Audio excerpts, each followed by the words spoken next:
તો નમસ્કાર મિત્રો, આજના ફરી એક નવા વિડીયોમાં તમારું સ્વાગત છે। અને મિત્રો, આજે અમે શું કામ કર્યું તે પણ આ વિડીયોમાં તમને જોવાની ખરેખર મજા આવશે।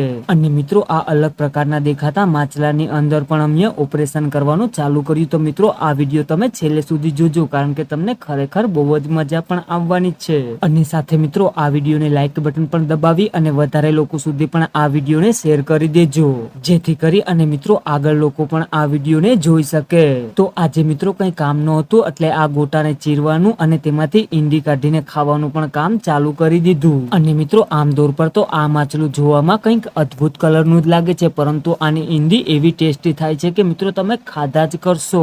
અને મિત્રો, અમારી પાસે જો કઈ કામ ધંધો ન હોય તો અમે આવા જ આવિષ્કારો પણ કરતા રહેતા હોય છે। એટલા માટે મિત્રો, અમારા ચેનલને પણ જલ્દીથી સબસ્ક્રાઇબ કરી લેજો અને સાથે બેલ આઇકોન બટન પણ દબાવી દેજો, જેથી કરી અને મિત્રો આવા કારનામા પણ તમને જલ્દીથી જલ્દી જોવા મળી શકે। અને મિત્રો, તમે વિડીયોમાં પણ જોઈ શકો છો કે હવે આ માછલાઓના કઈ રીતના પણ ઓપરેશન અને પોસ્ટમોર્ટમ થાય છે। અને મિત્રો, તેની ઈંડી પણ તમે જોઈ લો। અને મિત્રો, આની ઈંડીમાં ખાવાનો જેટલો ટેસ્ટ આવે છે એવા કોઈ માછલાની અંદર પણ ટેસ્ટ આવતો નથી, કારણ કે મિત્રો આ માછલાની ઈંડી એટલી સ્વાદિષ્ટ બને છે કે તમે ખુદ આંગળા ચાટતા રહી જશો।